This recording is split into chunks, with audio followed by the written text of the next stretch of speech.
Esta noche el Inter Miami y el Houston Dynamo disputarán la final de la US Open Cup, partido que será transmitido a las 19:30 en vivo en la cancha de Teleamazonas.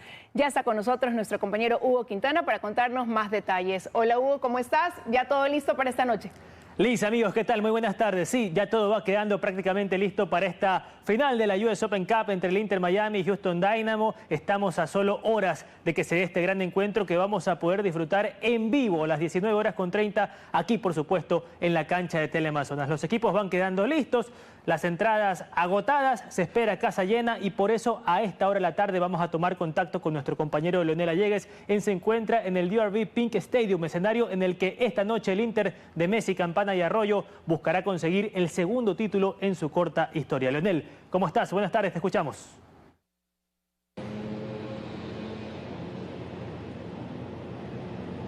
Hola, hola Ecuador, por acá Leonel Allegues, ¿qué tal? Hugo Campana, muchas gracias por el paso y sí, nos encontramos desde el interior del estadio del Inter de Miami. Hoy a las 19:30 estaremos transmitiendo el partido en vivo para todo el país desde el lindo canal Teleamazonas. Como datos curiosos, decirles que las entradas están oscilando entre los $200 a $300. Decirles también que Leo Messi todavía no está confirmado para salir de titular, pero sí que jugará. Conociendo a Leo Messi y su espíritu de competición, estamos totalmente seguros de que le ha pedido al técnico Tata Martino pues que lo coloque como máximo en el segundo tiempo para poder jugar y seguramente pues marcar algún gol. Como todos sabemos, Messi tiene una calidad impresionante y de un momento a otro te puede cambiar el rumbo del partido. También decir que Leo Campana, nuestro Leo Campana, el ecuatoriano, sí saldrá como titular el día de hoy, así que seguramente también estoy totalmente seguro que hará sonar esas campanas, ding dong, ding dong, ding dong. Hará nuevamente un gol Leo Campana o quizás dos. El Ecuador entero a la expectativa de lo que puede hacer Leo Campana, no solamente Leo sino también Dixon Arroyo, quien en el medio campo se ha sabido ganar la titularidad. Mi gente, soy Leonel Allegues, estamos transmitiendo en vivo desde el estadio del Inter de Miami. Hoy esto se va a abarrotar completamente, hay gran expectativa acá en Fort Lauderdale sobre este equipo que este año ha sorprendido. Nos estamos conectando en una próxima entrega ya con los resultados. Recuerden, no se pierdan el día de hoy la transmisión de este partido a las 19:30 por el lindo canal. Gracias, Leonel, por la información. Y así va quedando entonces el estadio en el que esta noche el Inter Miami y el Houston Dynamo buscarán quedarse con el trofeo de la US Open Cup. Todo va quedando listo, pero vamos a revisar también más novedades, la palabra de los protagonistas y cuál fue el camino de ambos equipos hasta esta gran final a continuación. Tras el último entrenamiento, el Inter Miami quedó prácticamente listo para la final de esta noche. Los dirigidos por el Tata Martino esperan poder conseguir hoy el segundo título de su corta historia. Ha sido un largo camino en esta US Open Cup. El Inter inició en la tercera ronda, donde eliminó al Miami Football Club. Luego en la cuarta dejó en el camino al Charleston Battery. En octavos eliminó a Nashville. En cuartos al Birmingham Legion y en semis a Cincinnati. En ese último encuentro por semifinales fue determinante el tricolor Leonardo Campana con sus goles. Hoy esperan hacer un gran partido para volver a levantar un trofeo y seguir haciendo historia.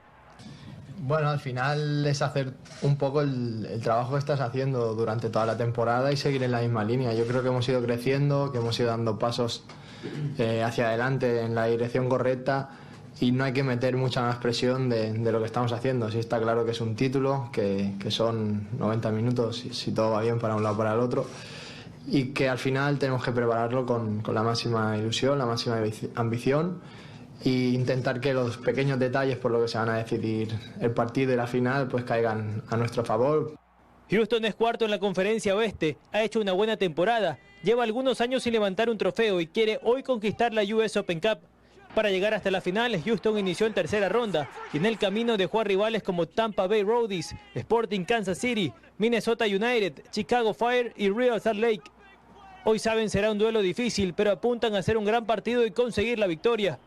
En caso de ganar, sería el segundo título de su historia para el Inter Miami, mientras que Lionel Messi conseguiría el título número 45 de su carrera. Todo va quedando listo, entonces revisemos las posibles formaciones de los equipos finalistas para esta noche. Empezamos entonces con el cuadro local. El Inter Miami podría formar con Callender en la portería, Yedlin, Avilés, Christoph y Allen en la defensa. En el medio campo podrían estar Busquets, Kremaski, Ruiz, Taylor, Messi, que podría tener minutos en el compromiso de hoy, y Josep Martínez o Leonardo Campana también podría ser incluido dentro del 11 titular. Así formaría el Inter Miami, pero ¿cómo alinearía a su rival? El Houston Dynamo también lo revisamos de inmediato. Podría formar con Clark, Escobar, Hadeb, Dos Santos, Dorsey, Herrera, Mosquera, Carrasquilla, Quiñones, Arthur y Bird. Este podría ser el 11 de Houston para el partido de esta noche, en el que buscará también conseguir el título de la US Open Cup. Todo va quedando listo, entradas agotadas, se espera buen marco de público esta noche para presenciar esta final y nosotros también la vamos a poder disfrutar en vivo, en señal abierta, aquí en la cancha de Teleamazonas a partir de las 19:30. María Gracia, sigues tú con más. Gracias, Hugo, por supuesto, y todos estaremos conectados viendo esta gran final a través de la señal de Teleamazonas. Cambiamos de tema y ahora les contamos que esta mañana se instaló la audiencia preparatoria de juicio en contra de los vocales del Consejo de la Judicatura procesados por el presunto tráfico de influencias.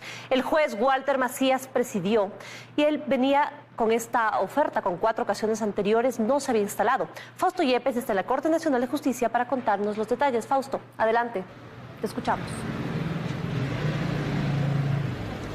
Gracias, ¿qué tal María Gracia? Amigos, una buena tarde para todos. Se instaló cerca de las 9 de la mañana ya esta audiencia que había sido diferida por 4 ocasiones. En este quinto intento se ha instalado la audiencia preparatoria de juicio en el también llamado caso Vocales, como le habíamos llamado, en donde están procesados 2 vocales del Consejo de la Judicatura, Maribel Barreno y Juan José Murillo, además del juez de Pichincha, Vladimir Jaya. Una vez instaladas, se escuchó las intervenciones de la defensa de los procesados, argumentando algunos supuestos vicios de procedibilidad y también nulidades que plantearon ante el juez. Posteriormente, la fiscal general del Estado, Diana Salazar, quien estuvo de manera presencial acá en esta audiencia, ha esgrimido sus argumentos para rechazar estos pedidos de nulidad, principalmente que en el caso de Barreno ha dicho, por ejemplo, que no se le permitió estar presente en el testimonio anticipado, que fue clave dentro de este proceso. Además, ambos procesados, me refiero a Juan José Murillo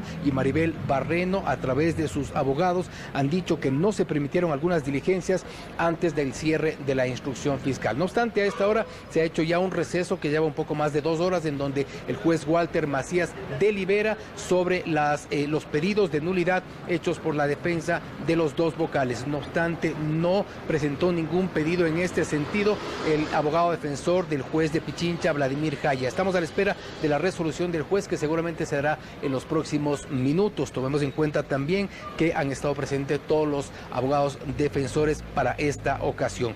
En las próximas horas seguramente conoceremos si se da paso o no a estos pedidos de nulidad o si se suspende esta audiencia por alguno de estos motivos argumentados. Recordemos también que en este camino está pendiente una resolución de un pedido de excusa que realizó la vocal Maribel Barreno. Esto todavía no ha sido resuelto, el caso está apenas comenzando. Estaremos oportunamente contándoles todo lo que ocurre en torno al llamado caso Vocales. Seguimos con ustedes y más información en los estudios. Amigos, una buena tarde para todos. Buenas tardes también para ti, Fausto. Muchísimas gracias por ese informe. La Corte Constitucional no tiene fecha para resolver sobre la continuidad de quienes integran la mayoría del Consejo de Participación Ciudadana. La Secretaría Técnica Jurisdiccional del organismo es la encargada de elaborar el proyecto de resolución que será votado en el Pleno. Aun cuando Teresa Núquez ha sido la jueza ponente, el seguimiento de las actuaciones del Consejo de Participación Ciudadana con Allen Berbera a la cabeza está a cargo de la Secretaría Técnica Jurisdiccional de ese organismo. Esta será la encargada de realizar el proyecto de dictamen que será votado en el Pleno de la Corte Constitucional, conformado a más de Núquez por los magistrados Alí Lozada Prado, Carmen Corral Ponce, Carla Andrade Quevedo, Alejandra Cárdenas Reyes, Joel Escudero Solís, Enrique Herrería Bonet, Richard Ortiz Ortiz y Daniela Salazar Marín. Ellos deberán decidir si Allen Berbera y otros 3 pasaron por encima del dictamen que blinda las decisiones del Consejo Transitorio, si eso deriva solo en una advertencia o si se los remueve de sus cargos. En el análisis, 2 puntos medulares: La revisión de los documentos académicos presentados por la fiscal general del Estado cuando postuló para el cargo, una de las primeras acciones de este organismo. Cuyo fin evidente era revisar y analizar la documentación de dicho concurso, cuyo fin es deslegitimar las actuaciones y sentencias obtenidas por esta autoridad. Pero si se declarara nulo todo lo actuado por la fiscal en los últimos años, a partir de un desconocimiento de su designación, evidentemente esto tendría un impacto en los procesos que ella adelantaba. Entonces sí hay un fin político atrás de esto. Por otra parte, la tardía apelación del Consejo de Participación Ciudadana a la orden de un juez de Montecristi de conformar una veeduría ciudadana para revisar la designación de los jueces de la Corte Constitucional. Sí, hubo una apelación por parte de la Procuraduría y después presentaron ellos, me parece, una apelación, pero ya parece que había sido fuera del término.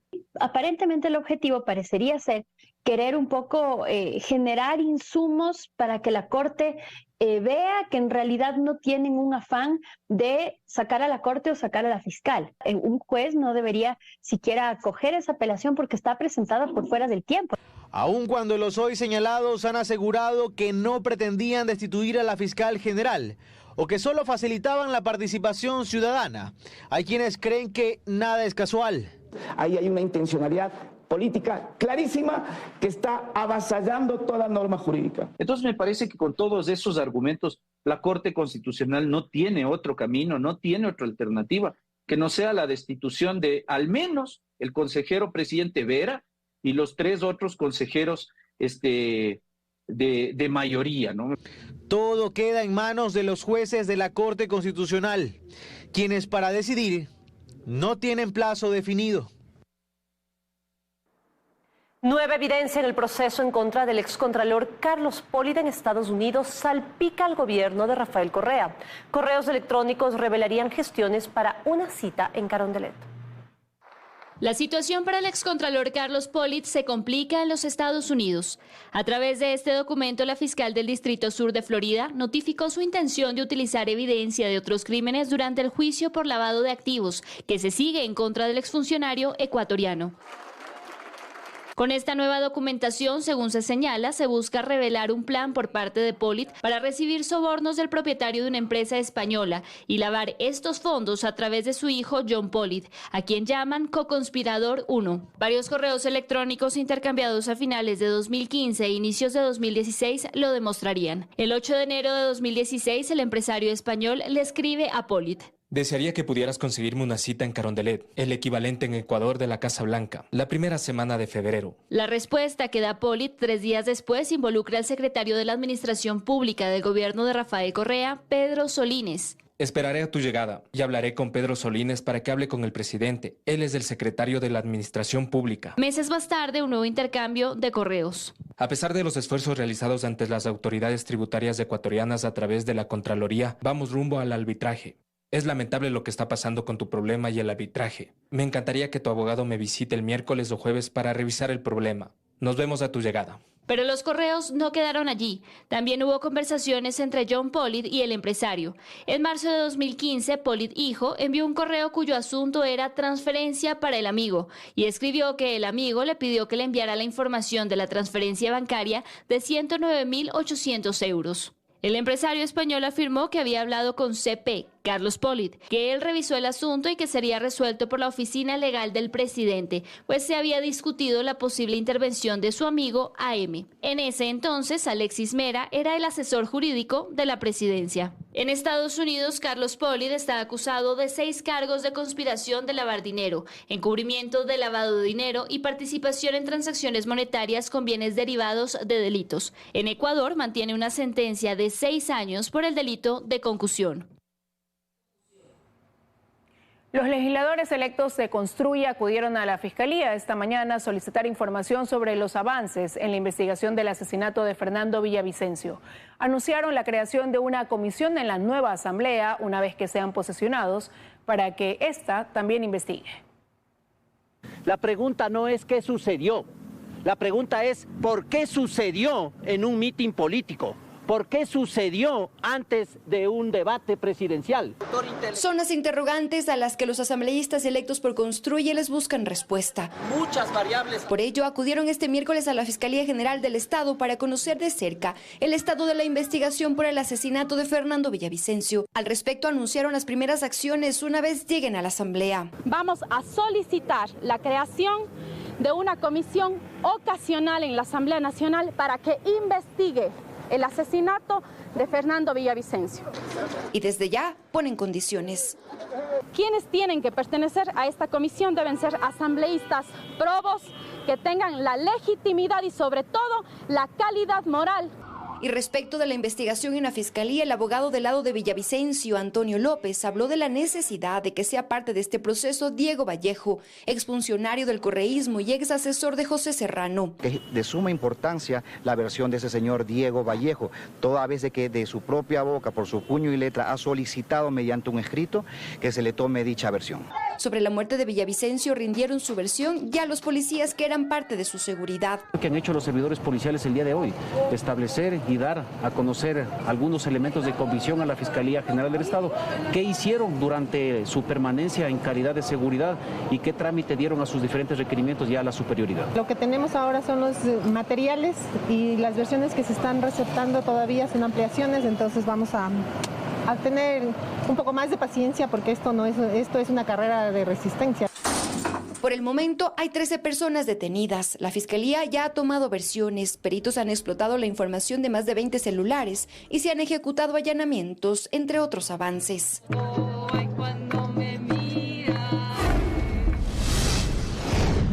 Más de 100 jóvenes enmascarados saquearon varias tiendas en Filadelfia, entre ellas una de Apple. Tras este hecho, las autoridades reportaron varios detenidos.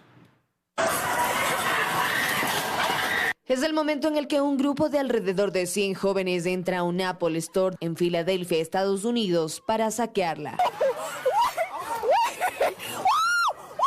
Videos publicados en redes sociales mostraban a personas encapuchadas y con el rostro cubierto, saliendo a toda carrera del local comercial, al que tras reportar la emergencia, llegaron agentes de policía para detener a los infractores. Pero este no fue un hecho aislado, pues durante la noche se reportaron saqueos en otras tiendas.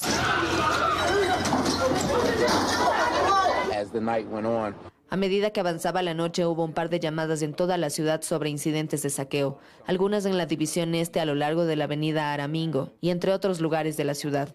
Así respondimos durante el transcurso de la noche. Las autoridades reportaron además entre 15 y 20 detenciones y el decomiso de 2 armas de fuego. Los saqueos multitudinarios se produjeron después de una protesta pacífica contra la decisión de un juez que desestimó cargos de homicidio a otras acusaciones en contra de un agente de policía de Filadelfia que baleó de muerte a un conductor a través de la ventanilla de su vehículo. Sin embargo, varios comandantes de la policía señalaron que los saqueos no estuvieron relacionados con las manifestaciones previas.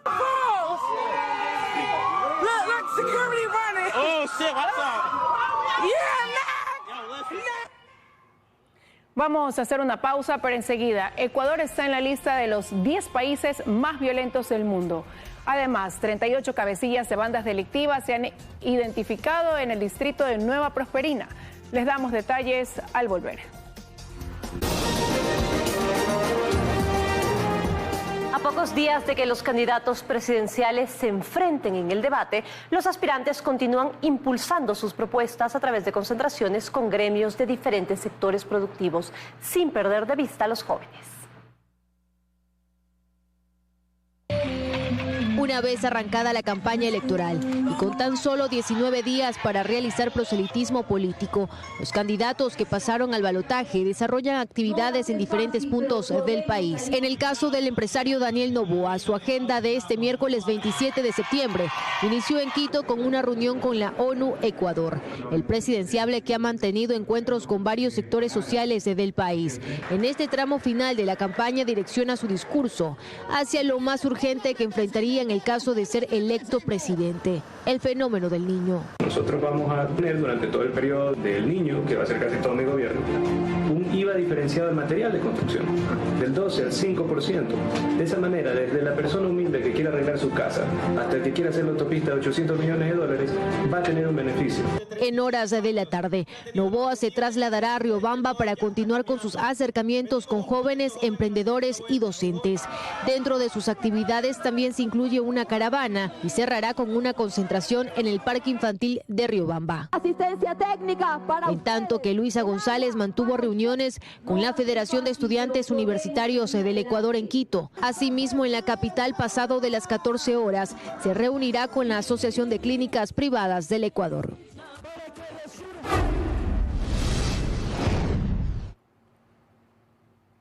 Un informe realizado por la Iniciativa Global contra el Crimen Organizado Internacional revela que Ecuador ya ingresó a la lista de los 10 países con mayor criminalidad del mundo, después de Colombia, México, Brasil y otros países africanos, donde se vive una violencia extrema.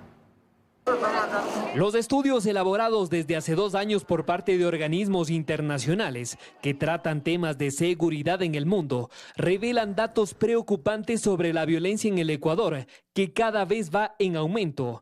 Un informe elaborado de la Iniciativa Global contra el Crimen Organizado detalla que Ecuador ya ingresó a la lista de los 10 países con mayor criminalidad del mundo. Lo que se ha visto en Ecuador es que en este momento esa gobernanza criminal está en disputa. ¿Qué quiere decir esto? Que hay muchos actores legales e ilegales disputando ese control o esa gobernanza. ¿Y con qué objetivo? De poder tener un control más grande y hacerse con un pedazo más grande de la torta en las dinámicas de estos mercados ilegales.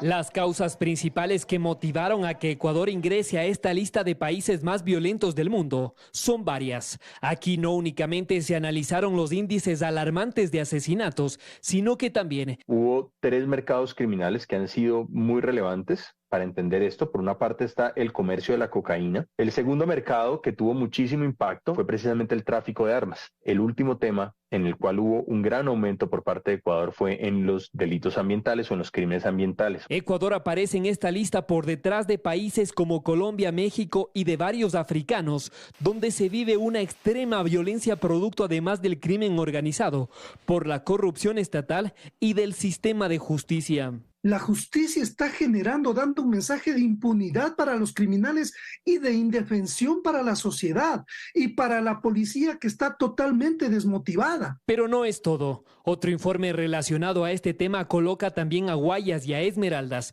como una de las zonas más violentas de Sudamérica, donde ya no únicamente se registran asesinatos, sino que también atentados y sicariatos selectivos. Me preocupa que nosotros nos hacemos en una lógica de presión, ¿no es cierto?, generalizada, y que no nos den una luz, no nos den un norte de cómo nos van a sacar de esta situación. Y salir de esta situación será compleja, según las proyecciones de estos organismos internacionales. Continúan los ataques contra funcionarios municipales en Durán, provincia del Guayas. El último caso reportado fue contra la gerente del registro de la propiedad del cantón. Bernarda Ceballos se encuentra en el municipio de Durán con los detalles. Bernarda, por favor, cuéntanos cómo se encuentra. Amigos, ¿qué tal? Muy buenas tardes. Efectivamente, nosotros a esta hora del día nos encontramos en los exteriores del municipio de Durán. Podemos observar que hay presencia de la Policía Nacional en los exteriores del municipio. También es importante mencionarles que el servicio de atención ciudadana está funcionando con normalidad hasta las 16 horas. Ahora las ventanillas para pagar servicios básicos lucen así, totalmente cerradas y con rejas. Solo hay un pequeño orificio en donde los ciudadanos entregan el pago y documentos. Y es que esto se da porque continúan los ataques contra funcionarios del municipio de Durán. La tarde del martes, el alcalde Luis Chonillo informó que quisieron atentar contra la vida de la gerente del registro de la propiedad del cantón. El hecho ocurrió en la calle Loja, cuando 3 motos con personas armadas se acercaron a la funcionaria, que logró esquivar el ataque y actualmente se encuentra a buen recaudo. Recordemos que el pasado pasado viernes 8 de septiembre asesinaron al concejal Bolívar Vera.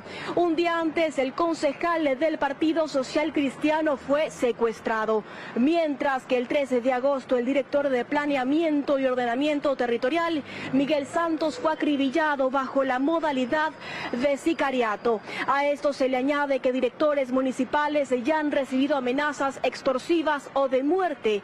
Por ejemplo, la directora de Talento Humano fue amenazada luego de desvincular a trabajadores de la anterior administración estos meses atrás. El primer ataque contra funcionarios de la actual administración fue contra el alcalde Luis Chonillo cuando llegaba a su primera sesión del Consejo el pasado 15 de mayo. Esa es la información que nosotros les tenemos hasta este momento de la tarde. Es importante nuevamente reiterar estos datos. Continúa la presencia policial en los exteriores del municipio de Durán. Esto a pesar de los constantes ataques contra funcionarios municipales. Regresamos a estudio. Ustedes continúan con más información. Muy buenas tardes. Buenas tardes también para ti, Bernarda. Muchísimas gracias. 38 cabecillas de bandas delictivas se han identificado en el distrito de Nueva Prosperina, uno de los 5 lugares más violentos del mundo por su alto nivel de criminalidad. Valerie Villalba nos cuenta más desde los estudios. Hola, Valerie. Muchas gracias. Efectivamente, primero hay que hablar de la Nueva Prosperina, un distrito con una tasa de homicidios de 126 por cada 100.000 habitantes y que se encuentra en el 5º lugar de las zonas más violentas del planeta, tan solo por debajo de ciudades como Zacatecas, Ciudad Obregón, Zamora y Colima en México. En la Nueva Prosperina operan las bandas criminales de Los Fatales, Tiguerones, Águilas y Los Choneros, y se han identificado a 38 cabecillas que se reparten el dominio del territorio por parcelas, una información obtenida por una investigación de la Policía Nacional. Para ubicarnos en el mapa, la zona de Monte Sinaí, la de mayor extensión, es dominada por la banda de Los Fatales, parcelado por 12 cabecillas que en su mayoría se dedican a extorsionar a sus habitantes. Por otro lado, otra de las bandas de mayor dominio son los Tiguerones, que se han tomado los circuitos de Nueva Prosperina, El Fortín, Paraíso de la Flor y Nuevo Guayaquil. Cuentan con 16 cabecillas, aunque en su rango de operación también hay pequeñas parcelas de las Águilas, enemigos de los choneros. Esta banda, las Águilas, tienen tomado el circuito de Flor de Bastión, que lo observamos ahora en color azul. Ahora, la banda de los Tiguerones son los responsables del 36% de las extorsiones en toda la zona 8, que comprende Guayaquil, Durán y San Borondón, al tener influencia también en el borde de la vía perimetral colindantes con distritos del norte de Guayaquil, dejando como resultado la mayor ola de violencia nunca antes vista en el país. Con esta información es momento de hacer una pausa, pero en breve. Guayaquil tiene un 75% de avance en la limpieza de canales como parte de los planes de mitigación frente al fenómeno del Niño. Además, luego de días con intermitencias, hoy se normalizó el sistema de emisión de licencias en la Agencia Nacional de Tránsito. Les contamos todos los detalles al volver.